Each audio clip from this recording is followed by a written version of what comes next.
Dictation start होगा 5 second बाद। यह अच्छा हुआ कि संविधान दिवस के अवसर पर देश भर में अनेक कार्यक्रम आयोजित किए गए। इस अवसर पर प्रधानमंत्री ने भी अपने रेडियो कार्यक्रम मन की बात के माध्यम से भारतीय संविधान की महत्ता पर प्रकाश डाला।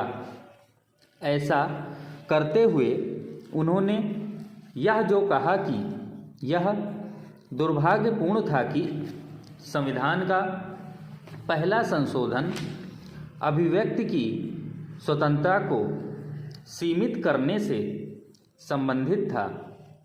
वह एक ऐसा तथ्य है जिससे कोई भी इनकार नहीं कर सकता। पहले संविधान संशोधन के जरिए केवल अभिव्यक्ति की स्वतंत्रता को सीमित ही नहीं किया गया, बल्कि असहमति को दबाने के भी कई काम किए गए। इसके चलते कुछ पुस्तकों और फिल्मों पर न केवल प्रतिबंध लगाए गए, बल्कि कुछ लोगों को जेल में भी डाला गया।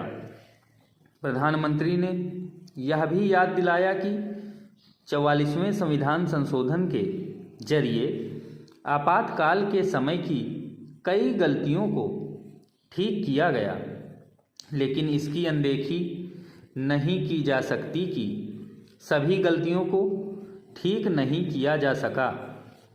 न केवल यह सवाल उठना चाहिए कि संविधान की प्रस्तावना में सेकुलरिज्म और समाजवाद शब्द क्यों जोड़े गए, बल्कि उसका समाधान भी किया जाना चाहिए। इसलिए किया जाना चाहिए क्योंकि सेकुलरिज्म की अवधारणा को विकृत करने का काम किया गया है और ऐसे तौर तरीके अपनाए गए हैं जो इस तथ्य को कमज़ोर करते हैं कि संविधान की निगाह में सभी बराबर हैं। Para change.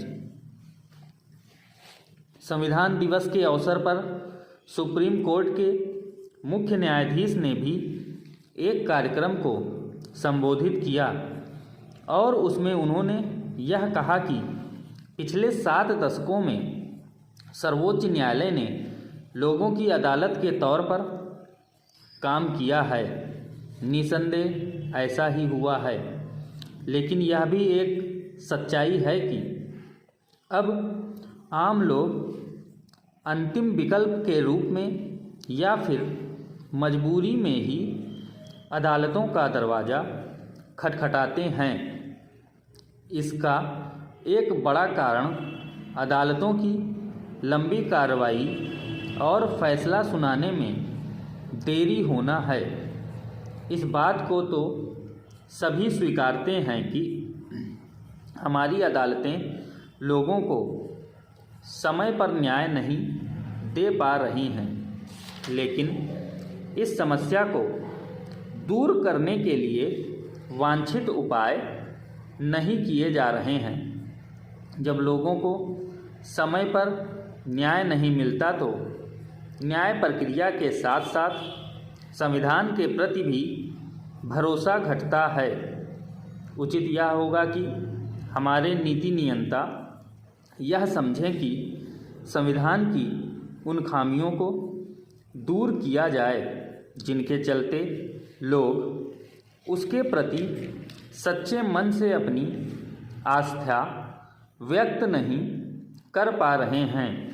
यदि संविधान के प्रति लोगों की आस्था को सुदृढ़ करना है और नियम कानूनों के पालन के प्रति आम जनता को सचेत करना है तो विभिन्न स्तरों पर संवैधानिक मूल्यों की जो उपेक्षा हो रही है उनके कारणों की पहचान कर उनका